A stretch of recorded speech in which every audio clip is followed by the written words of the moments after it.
22મા દિવસે ઈરાન અને ઇઝરાયલ વચ્ચે ભીષણ યુદ્ધ યથાવત છે। ઇઝરાયલ પર ઈરાનના એક બાદ એક હુમલા પણ યથાવત છે। ઈરાને ઇઝરાયલના 2 શહેર પર હવાઈ હુમલા કર્યા। ઈરાને હાઇફા અને તેલ અવીવ પર મિસાઇલ અટેક કર્યો છે। ઈરાને એકસાથે ઇઝરાયલના 25 ઠેકાણાઓને નિશાન બનાવ્યા। ઈરાને તેલ અવીવ પર જોરદાર હુમલો કર્યો। તેલ અવીવના કિર્યાત ઓનો શહેર ઉપર હુમલો કર્યો છે, જેમાં અડધી રાત્રે ઈરાને ઇઝરાયલ પર હુમલો કર્યો છે। સેન્ટ્રલ ઇઝરાયલમાં ઈરાને ક્લસ્ટર બોમ્બથી હુમલો કર્યો છે।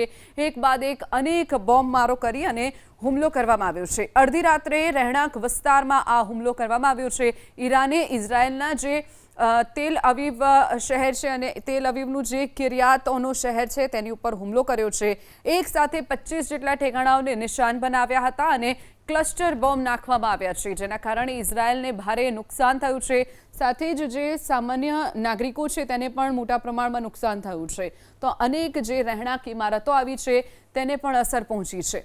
તો ઇઝરાયલ પર ઈરાનના એક બાદ એક 25 જેટલા હુમલા એક જ રાતમાં ઈરાને અલગ અલગ વિસ્તારોમાં હુમલા કર્યા હોવાનું પણ સામે આવ્યું છે। તો અડધી રાત્રે ઈરાને ઇઝરાયલ પર ક્લસ્ટર બોમ્બથી હુમલો કર્યો હતો। સેન્ટ્રલ ઇઝરાયલમાં ઈરાને ક્લસ્ટર બોમ્બથી હુમલો કર્યા હોવાની પણ માહિતી સામે આવી છે।